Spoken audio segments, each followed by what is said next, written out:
Dobrý den, představuji vám noblesní vilu postavenou v roce 1932 o dispozici 6+1, zasazenou do mírně svažitého pozemku o velikosti 434 m2, osázeném okrasnou zelení.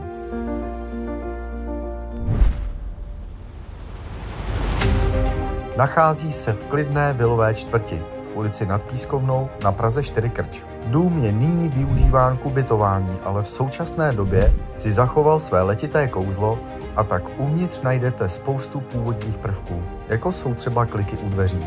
Na oknech a vůbec největší perlou je prosklená vstupní veranda s oknem do zahrady.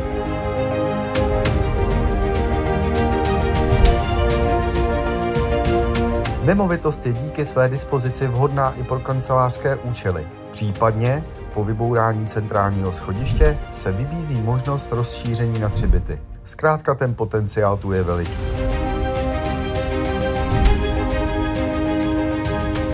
Pokud hledáte dům s historií, napište mi nebo zavolejte, rád vás provedu při osobní prohlídce.